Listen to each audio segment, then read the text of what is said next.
ഞാൻ നിങ്ങൾക്ക് ഇപ്പൊ ഒരു സ്ഥലം കാണിച്ചുതരാം. അത് നിങ്ങൾക്ക് കണ്ടിട്ട് മനസ്സിലാകുമെങ്കിൽ നിങ്ങൾ കമന്റ് ചെയ്യട്ടോ. കമന്റ് ചെയ്യണം. പ്രത്യേകിച്ച് എസ്പെഷ്യലി കോഴിക്കോട്, ഉള്ളേരി, കൂട്ടാലിട, പിന്നെ നടുവണ്ണൂര്, താമരശ്ശേരി, കൂരാച്ചുണ്ട്, ഈ ലൊക്കാലിറ്റിയിലുള്ള ആളുകൾക്ക് ഇത് മനസ്സിലായില്ലെങ്കിൽ വളരെ ഷെയിമേഡാണ്. അപ്പൊ ഈ ഞാൻ ഇപ്പൊ പറഞ്ഞ സ്ഥലങ്ങളിലുള്ള ആളുകൾ ഈ വീഡിയോ കാണുന്നുണ്ടെങ്കിൽ ഉറപ്പായിട്ടും ഞാൻ കാണിച്ചു തരാൻ പോകുന്ന ഈ സ്ഥലങ്ങൾ കമന്റ് ചെയ്യണം കേട്ടോ. ജസ്റ്റ് ഞാൻ ഇപ്പൊ ഒന്ന് കാണിച്ചു തരാം. ഈ സ്ഥലം കണ്ടോ?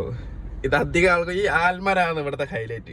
ഇത് എല്ലാവർക്കും ഓർമ്മ ഉണ്ടാവും. പക്ഷേ ഇവിടെ ഇപ്പൊ ദുഃഖകരമായ സിറ്റുവേഷനിലാണ് പോയിക്കൊണ്ടിരിക്കുന്നത്. ഇല്ലെങ്കിൽ എപ്പോഴും ഇവിടെ ഫുൾ തിരക്കായിരിക്കും. ഞാനിപ്പോൾ വണ്ടി എടുത്തിട്ട് മാതിരി തന്നെ ഇവിടെ ഫുള്ള് വണ്ടിയായിരിക്കും. വലത്തെ സൈഡിലും ഇടത്തെ സൈഡിലും എല്ലായിടക്കെ ഫുള്ള് ആളുകളായിരിക്കും. പക്ഷെ ഇന്നൊരു കുഞ്ഞു മനുഷ്യൻ പോലും ഇല്ല.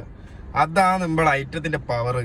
അത് എവിടെ ഉണ്ടോ അവിടെ തിരക്കുണ്ടാവും, വണ്ടി ഉണ്ടാവും, ബ്ലോക്ക് ഉണ്ടാവും, ഫുൾ ഉണ്ടാവും. ഈ സ്ഥലം മനസ്സിലായാൽ ജസ്റ്റ് കമന്റ് ചെയ്യും. ഇവിടെ എന്തെന്നാണ് ഉള്ളതും ഇവിടെ എന്താണ് ഇവിടുന്ന് മാറ്റി പോയതും ഈ തിരക്ക് ഇവിടെ കുറയാനുള്ള കാരണം എല്ലാം എങ്ങനെ വേണമെങ്കിൽ കമന്റ് ഇടാം. എന്തായാലും നിങ്ങൾ കമന്റ് ചെയ്യട്ടോ. ഓക്കെ.